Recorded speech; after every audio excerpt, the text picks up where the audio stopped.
All right, नमस्कार बच्चों। आपका इस वीडियो में स्वागत है। इस वीडियो को शुरू करने से पहले मैं आपसे कुछ बात करना चाहूँगा, और वो बात बेसिकली मेडिकल करियर के बारे में है। देखिए, आप मेडिकल करियर क्यों ले रहे हैं ये बहुत इम्पॉर्टेंट है। और मेडिकल करियर के अंदर आपको जो बेसिक ट्रेट चाहिए लाइफ के अंदर, वो है सेल्फ डिसिप्लिन का। अगर आपके अंदर सेल्फ डिसिप्लिन है तो मेडिकल करियर बहुत अच्छा है। दूसरी चीज़ मेडिकल करियर में बहुत इंपॉर्टेंट है, वो है दूसरों के लिए चिंता करना। ये एक बहुत अच्छे डॉक्टर की निशानी है जो दूसरों के लिए चिंता करता है। तो दो बातें, सेल्फ डिसिप्लिन, दूसरा दूसरों के लिए चिंता करना। इस तरह के लोग मेडिकल प्रोफेशन के लिए बहुत अच्छे हैं। लेकिन एक कैटेगरी ऑफ स्टूडेंट है या पेरेंट्स हैं जो अपने बच्चों को मेडिकल करियर की तरफ धकेलना चाहते हैं, क्योंकि उसके अंदर सिर्फ पैसा दिखता है। पैसा बहुत है उसके अंदर, लेकिन ध्यान रखें, अगर आप सिर्फ पैसे के लिए मेडिकल करियर के अंदर जा रहे हैं तो आपको बहुत डिसअपॉइंटमेंट होगी, क्योंकि आपको दिखेगा कि आपसे भी ज़्यादा लोग पैसे कमा रहे हैं दूसरी लाइन के अंदर। लेकिन अगर मेडिकल करियर के अंदर आपका ध्यान दूसरों के प्रति है, आप दूसरों के प्रति बहुत एम्पैथी रखते हैं, आप इलाज करना, और आपका पैशन है कि नए नए केसेस आएंगे, आप नए नए केसेस को सॉल्व करेंगे और आपको उससे सेटिस्फेक्शन बहुत मिलेगी। और आप में एक सेल्फ डिसिप्लिन है, क्योंकि आप अगर डिसिप्लिन नहीं है तो ना तो केवल आप नीट की तैयारी आपके लिए बहुत मुश्किल हो जाएगी, बोर्ड भी बड़ी मुश्किल से कर पाएंगे, आप मेडिकल तो बहुत दूर की बात है। तो सेल्फ डिसिप्लिन एक पहली निशानी है कि आप अच्छे डॉक्टर बन सकते हैं। नीट के दौरान अब कोविड आया था, और कोविड के टाइम पे सबसे ज़्यादा नुकसान क्या हुआ है? सेल्फ डिसिप्लिन का लॉस हुआ है। ज़्यादातर बच्चे जो हैं वो अब डिसिप्लिन छोड़ चुके हैं, लेकिन जो सेल्फ डिसिप्लिन बहुत हैं, शुरू से ही हैं, जिनको पाला पोसा वैसे गया है, तो वो काफ़ी हद तक अभी भी कंट्रोल में है। लेकिन majority of the student community जो है वो सेल्फ डिसिप्लिन खो बैठी है। और ये सेल्फ डिसिप्लिन खोना जो है सिर्फ स्टूडेंट के लिए नहीं है, ये हर आम आदमी के लिए है, जो अब घर के अंदर बंद है, जो अफोर्ड कर सकता है। और जो अफोर्ड नहीं कर सकते वो बेचारे जो हैं वो अपना सड़कों पे घूम रहे हैं अपनी रोजी रोटी के लिए। तो सबसे इम्पॉर्टेंट क्या है कि हमें अब कोविड के टाइम पे सेल्फ डिसिप्लिन वापस लाना है। हमें बेसिकली अपने आप को दोबारा अपने पैरों पे खड़ा करना है, और खुद सुबह उठना है, खुद अपना बेड लगाना है, खुद हमें अपने सारे काम करना शुरू कर देने चाहिए। स्कूल भी खुल गया है, ये बहुत मुश्किल है, क्योंकि आपका डिसिप्लिन घर के अंदर बिल्कुल छूट गया था, और अब आप बाहर जा रहे हैं तो आपको सुबह उठना पड़ेगा, आपको होमवर्क करना पड़ेगा, आपको लैब करना पड़ेगा, और आपका अब सामना होगा पेपर से, फिजिक्स के पेपर से। और फिजिक्स के लिए तो आपको मालूम ही है कि फिजिक्स समझ नहीं आए आए।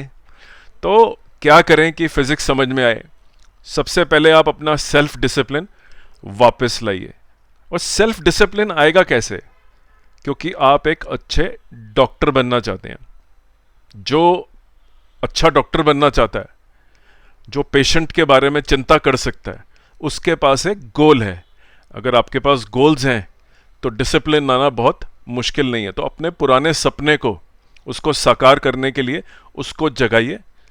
ध्यान से रोज़ 10 मिनट 15 मिनट अपने पेरेंट्स से, अपने अंकल से, कुछ फैमिली मेम्बर से, बहन से, भाई से, पड़ोस में कोई बढ़िया आदमी हो, उनसे डिस्कस करिए अपने करियर गोल्स के बारे में, कि गोल्स क्या, हमारे करियर गोल्स कोविड से पहले थे और वो वापस जो हैं हमारे दिमाग में वैनिश हो गए हैं, उनको दोबारा से रिवाइव करिए।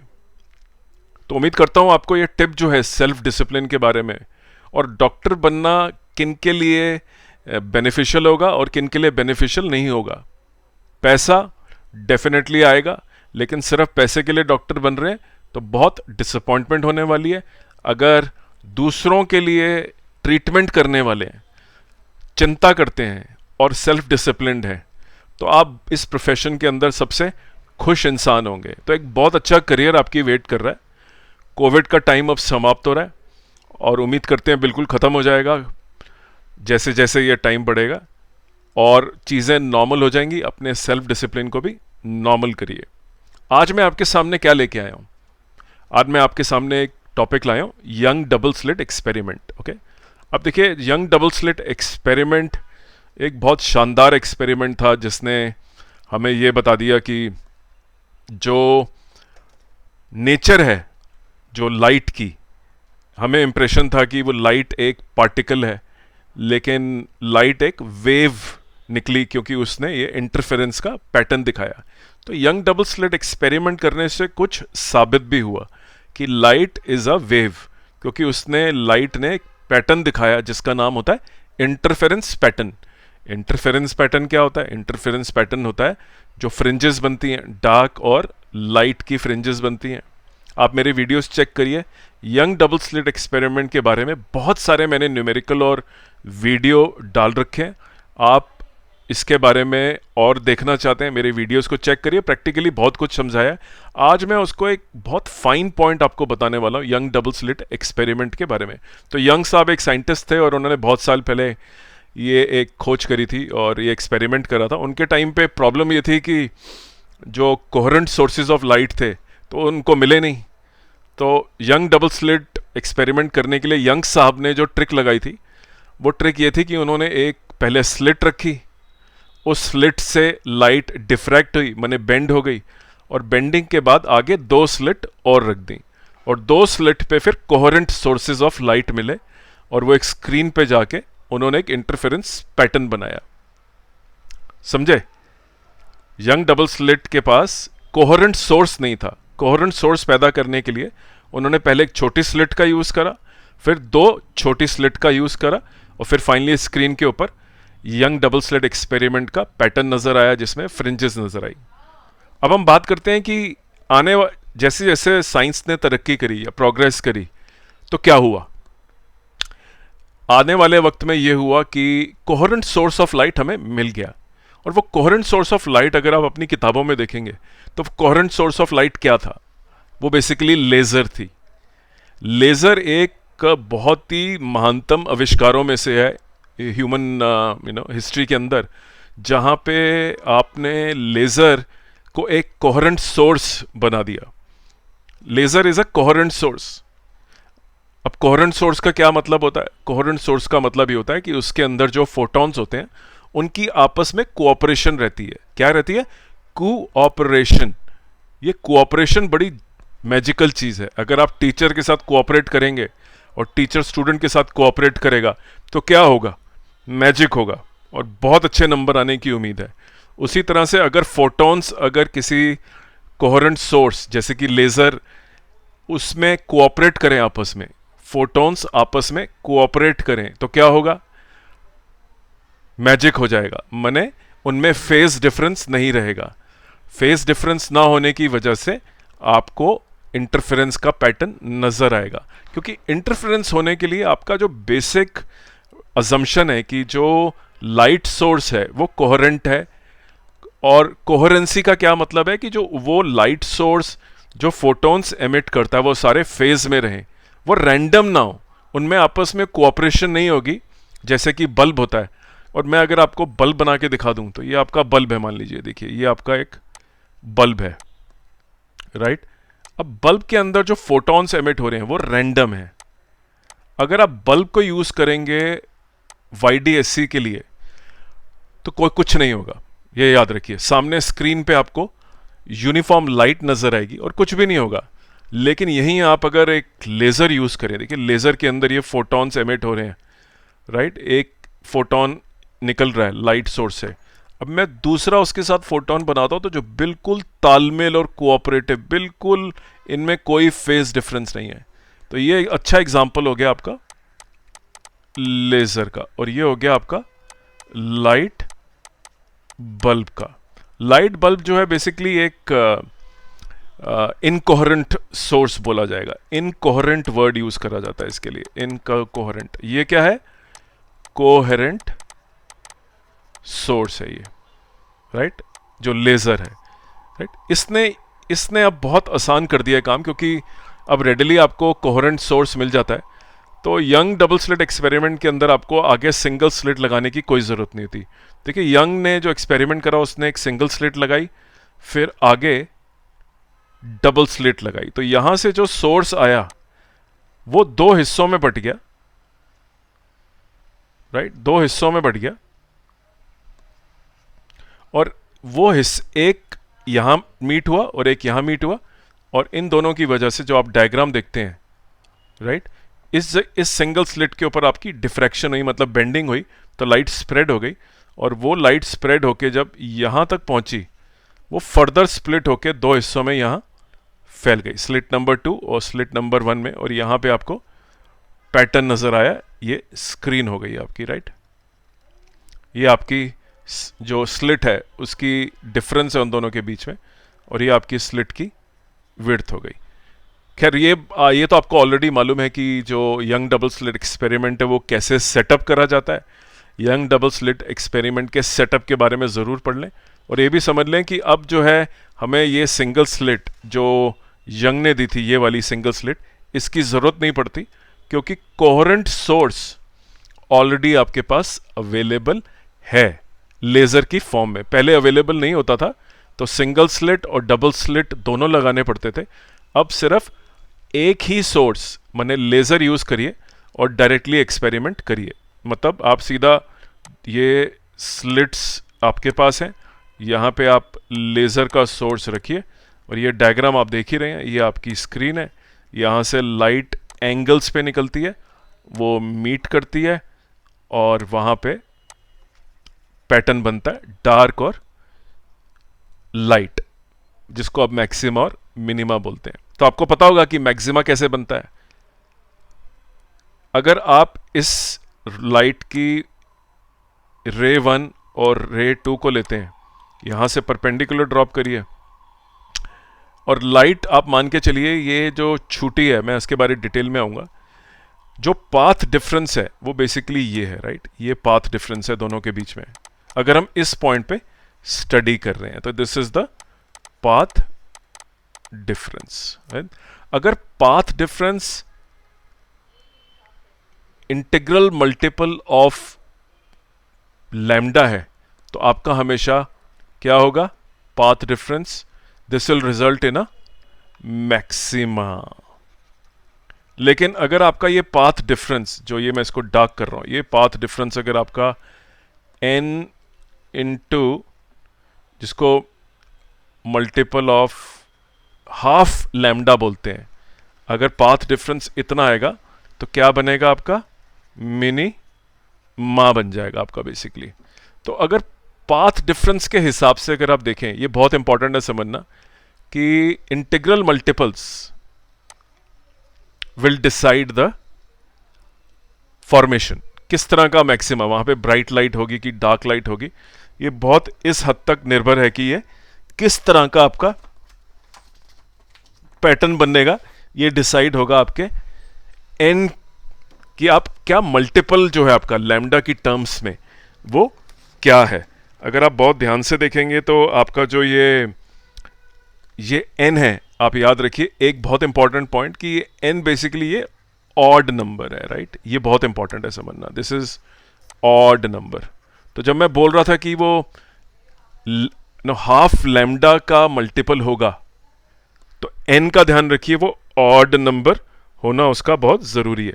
लेकिन ये जो एन है ये 0 1 2 3 कुछ भी हो सकता है। आइए आगे बढ़ते हैं, और अगर आप मिनिमा की बात करते हैं तो आप इसको दूसरे तरीके से भी लिख सकते हैं। इसको कई लोग इसको लिख लेते हैं एन प्लस हाफ लिख लेते हैं, या एन प्लस 1 करके लिख लेते हैं इसको, n plus half lambda is equal to delta L. इस तरह से भी आप लिख सकते हैं इसको।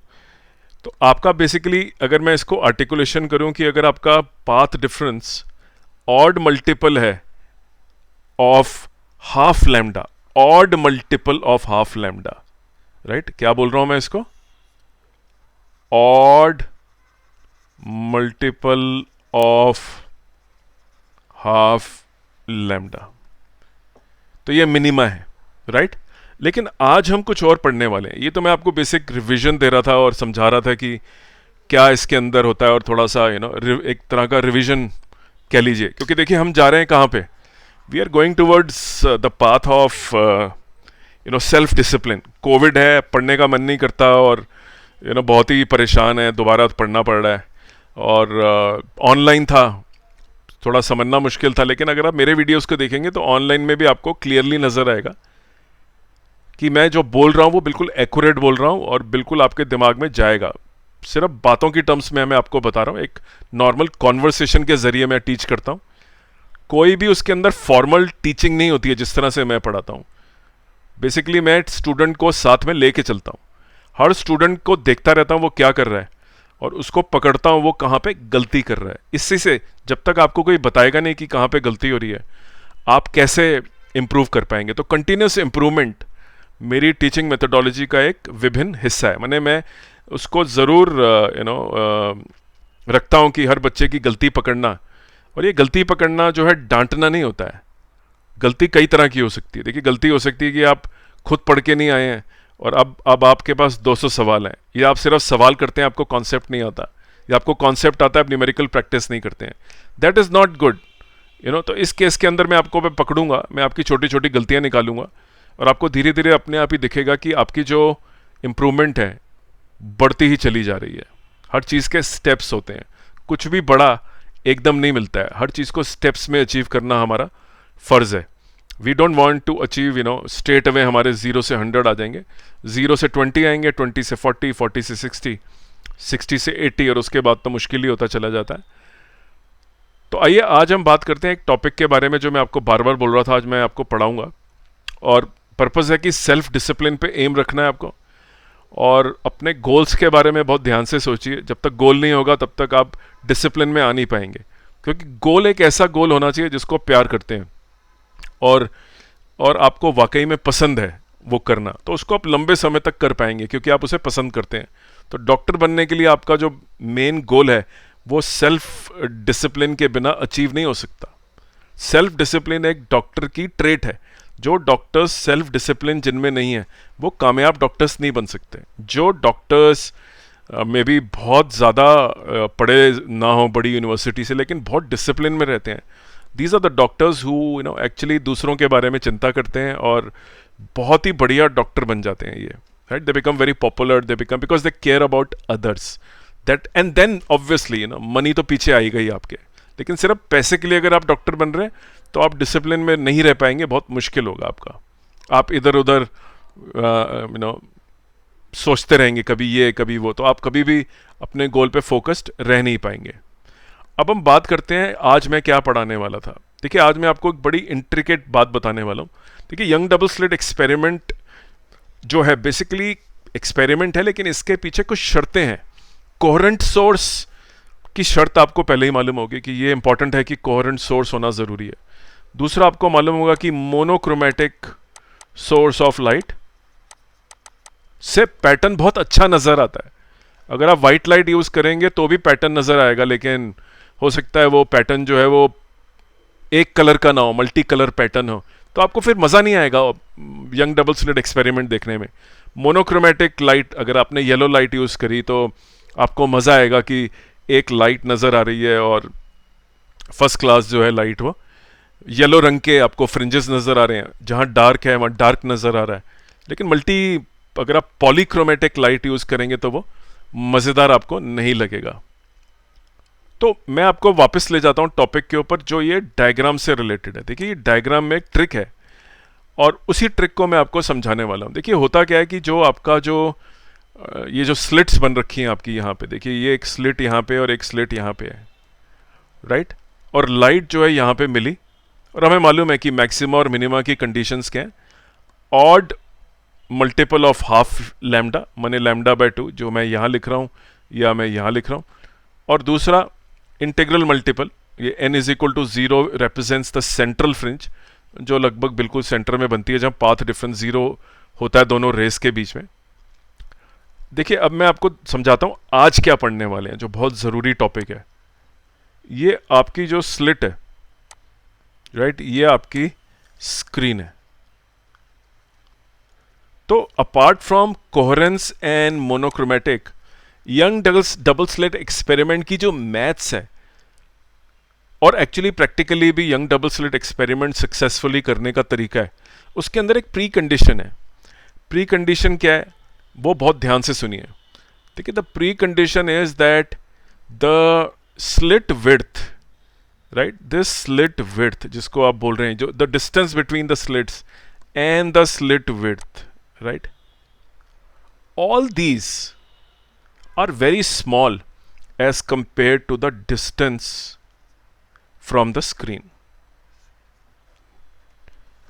ये assumption है कि ये जो डिस्टेंस होता है, ये वाला स्क्रीन का डिस्टेंस स्लिट से, वो कंपेयर टू द स्लिट की जो डिफरेंस है और जो स्लिट की विड्थ है उसके मुकाबले में और बहुत छोटा है ये, राइट। ये डिस्टेंस बहुत बड़ा है, ये मीटर में होगा, और ये जो स्लिट की जो डिफरेंसेस हैं ये देखिए मिलीमीटर में आती हैं, मिलीमीटर में। ये क्यों इंपॉर्टेंट है समझना हमारे लिए? ये बेसिकली एक मैथमेटिकल मॉडलिंग भी है और एक्सपेरिमेंट भी ऐसे ही होता है। अगर आप इस डिस्टेंस को कम करते जाएंगे करते जाएंगे करते जाएंगे, मान लीजिए आपने इस डिस्टेंस को अभी 1 मीटर की जगह 100 मिलीमीटर कर दिया, आपको ये यंग डबल स्लिट एक्सपेरिमेंट आपका फेल हो जाएगा।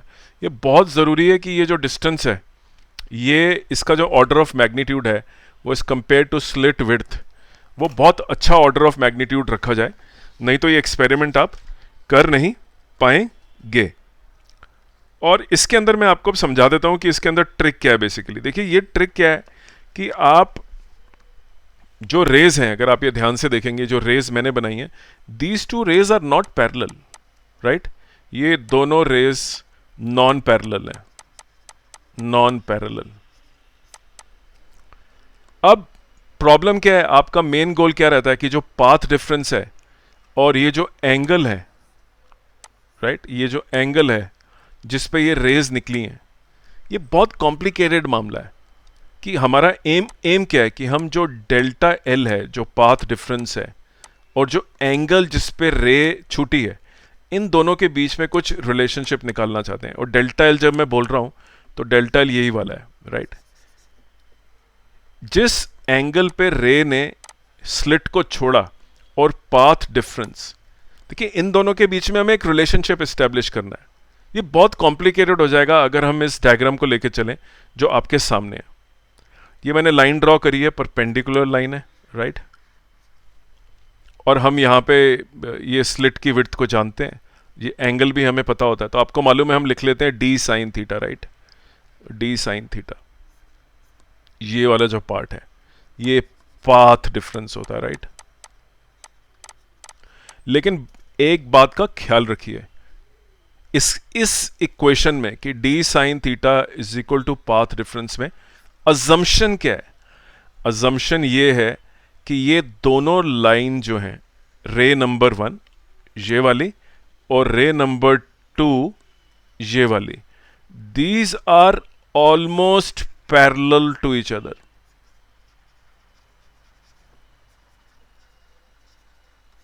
माने ये ऐसे जा रही हैं, जबकि आप देखेंगे डायग्राम में ये बिल्कुल ऐसे नहीं जा रही हैं। एक रे जो है आपकी, जो स्लिट 1 से निकली, वो स्क्रीन के ऊपर जा रही है ऐसे, और दूसरी जो है वो ऐसे जा रही है। ये बिल्कुल पैरेलल नहीं है। लेकिन for the sake of assumption and solving the problem, what we do, we assume that ray 1 and ray 2 are parallel to each other. They are parallel to each other. Parallel होने की वजह से ही हम ये perpendicular drop करते हैं। ये वाला, ये परपेंडिकुलर ड्रॉप जो हुआ है, ये अज्यूम करता है कि बाकी ये दोनों जो लेंथ है, ये वाली लेंथ, अभी मैं जिसको डार्क कर रहा हूं, और ये वाली लेंथ, दोनों बराबर हैं, और जो सिर्फ पाथ डिफरेंस है वो इतना ही रह गया है, ये वाला हिस्सा। This is the delta L. जबकि आप ध्यान से देखें तो ये वाला जो आपका हिस्सा है और ये वाला जो हिस्सा है, इनकी लंबाई बिल्कुल भी बराबर नहीं है। लेकिन क्योंकि बहुत मैथमेटिकली मुश्किल हो जाता है, तो हम अजम्पशन ये लेके चलते हैं कि यंग डबल स्लिट एक्सपेरिमेंट के अंदर ये दोनों पैरेलल हैं, ऑलमोस्ट पैरेलल हैं, राइट। और बहुत इंपॉर्टेंट है कि जो distance d is very large as compared to the slit width, इसकी भी बहुत बड़ी इंपॉर्टेंस है कि ये जो डिस्टेंस हमने रखा है d, कैपिटल D जिसे बोलते हैं हम यंग डबल स्लिट एक्सपेरिमेंट में, right, even this distance is very large. उसका रीजन बहुत ही आसान रीजन है। एक्चुअली हम कई तरीके से इसको सॉल्व करते हैं कि d sine theta is equal to n lambda, and then we also write that d sine theta is equal to n plus half lambda, right. Minima और मैक्सिमा की जो कंडीशन होती है वो हम लिख लेते हैं इसको बहुत आसानी से।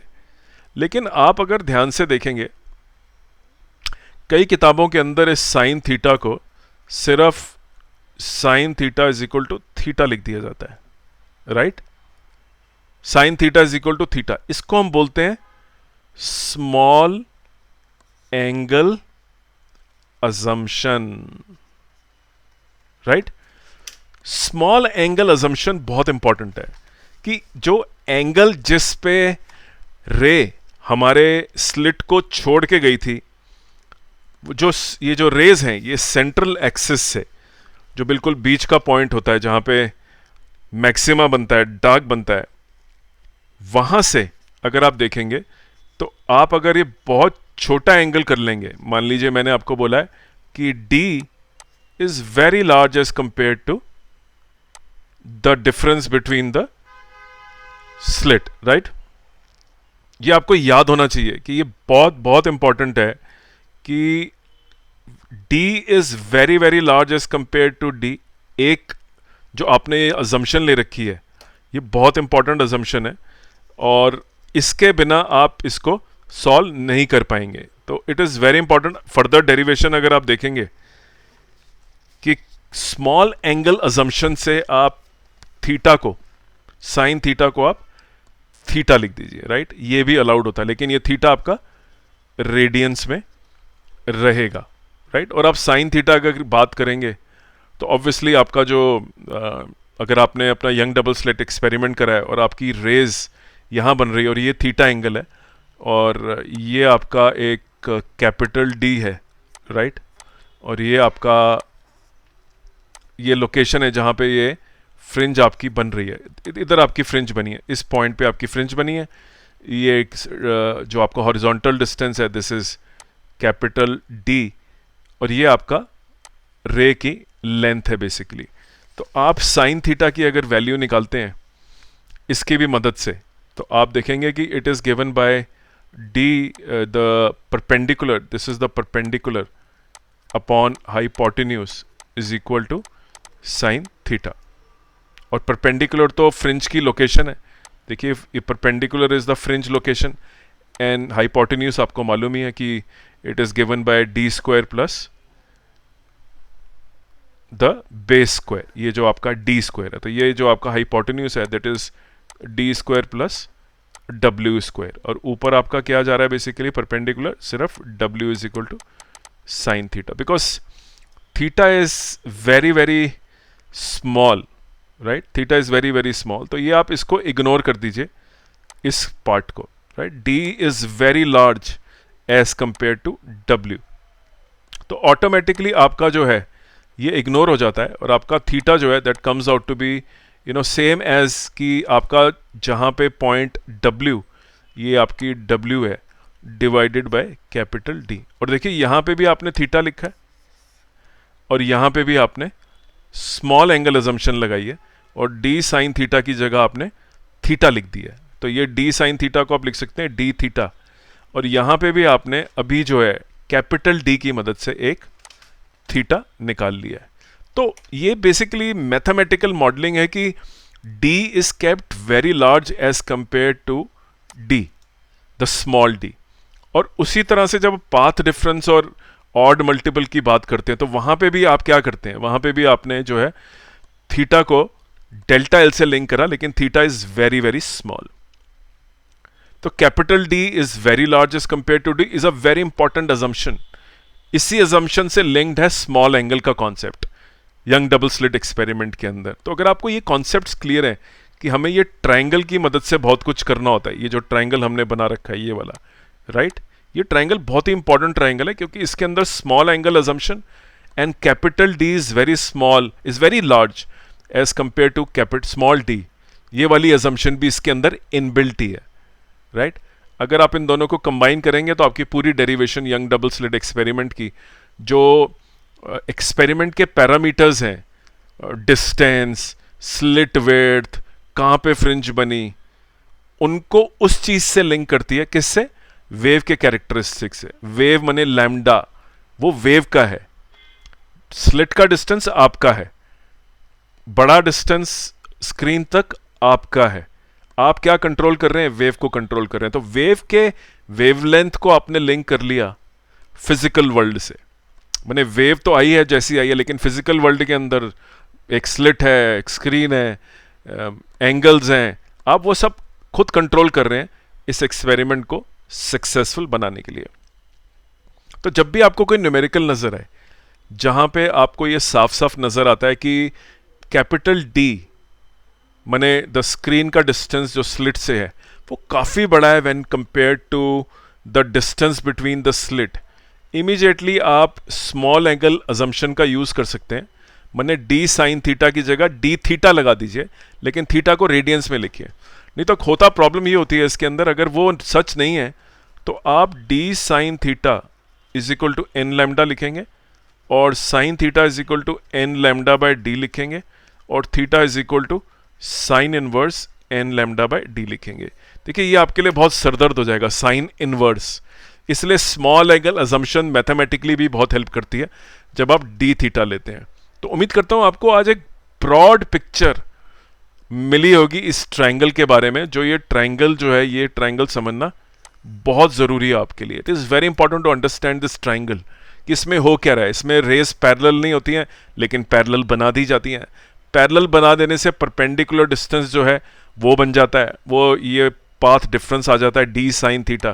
डी साइन थीटा के बाद क्या करते हैं? स्मॉल एंगल की अजम्पशन लगाते हैं। स्मॉल एंगल की अजम्पशन से आप डी साइन थीटा को डी थीटा लिख देते हैं और कैपिटल डी और जहां पे फ्रिंज बनती है डब्ल्यू पॉइंट पे, जिस डिस्टेंस पे वो बनती है, उसके बारे में भी आप उसका रिलेशनशिप निकाल लेते हैं कि theta is given basically by डब्ल्यू बाय डी ओनली, राइट। अभी हमने देखा था साइन थीटा को परपेंडिकुलर अपॉन हाइपोटेन्यूज रख के, तो वहां से भी आ गया। तो आपने बेसिकली कहाँ पे स्लिट बनी, कहाँ पे कितना डिस्टेंस था, उसको लिंक कर लिया वेवलेंथ से। तो उम्मीद करता हूं आपको आज ये वीडियो सुनने में मजा आया होगा, राइट। इस तरह की हम बातें, जैसे आज हमने बात करी सेल्फ डिसिप्लिन के बारे में, क्यों डॉक्टर बनना जरूरी, किन लोगों के लिए डॉक्टर बनना जरूरी है, कैसे आप अपने को गोल से अपने आप को मोटिवेट कर सकते हैं अपने डिसिप्लिन को वापस लाने के लिए। मैंने 1700 वीडियो बनाया, मुझे भी बहुत डिसिप्लिन चाहिए था ये बनाने के लिए। I am a discipline teacher और मैं कड़क टीचर भी हूं, मैं डांटता भी हूं सबको, लेकिन वो डांट बेसिकली स्टूडेंट के बेनिफिट के लिए। ये डांट किसी को छोटा दिखाने के लिए नहीं है। तो अगर आप पढ़ने आए हैं तो स्टूडेंट रहिए। आप जब पढ़ें तो विनम्रता से पढ़ें। आप किसी भी तरह का ये डेमोन्स्ट्रेट ना करें कि मुझे बोल दिया। किसी को भी बोला जा सकता है। मेरी क्लास में सारे बच्चे बराबर हैं, किसी को डांट थोड़ी ज़्यादा, किसी को डांट थोड़ी कम, इससे कोई फ़र्क नहीं पड़ता है। आप इससे छोटे नहीं हो जाते हैं। जिसको ज़्यादा डांट पड़ रही है वो ज़्यादा इम्प्रूव करेगा, क्योंकि वो सही सवाल पूछ रहा है। लेकिन अगर वो गलत सवाल पूछ रहा है और वो खुद तैयारी नहीं करके आया, तो ऑब्वियसली थोड़ा बहुत डांटना बनता है। तो उम्मीद करता हूँ ये आपको वीडियो पसंद आया। मेरे और सारे वीडियोज़ हैं यूट्यूब के ऊपर, आप उनको ध्यान से पढ़िए, आप उनको समझिए। सारे वीडियोस के अंदर कॉमनैलिटी क्या, बहुत क्लैरिटी से बनाए गए। आप वीडियो सुन के आपको समझ में आ जाएगा कि मैं क्या बोलने की कोशिश कर रहा हूँ। कुछ वीडियोस तो 1 मिनट के लिए हैं, जिससे कि आपको कोर कॉन्सेप्ट समझ में आ जाए, कोर कॉन्सेप्ट, सेंट्रल आइडिया समझ में आ जाए। तो अपना कीमती समय देने के लिए बहुत बहुत धन्यवाद। मेरे वीडियोस को फॉलो करिए और शीघ्र ही हम मिलेंगे दोबारा से इसी तरह के एक वीडियो लेक्चर के ऊपर। मे बी न्यूमेरिकल सॉल्व करेंगे YDSC का। So thank you very much and I look forward to talk to you again. Thank you.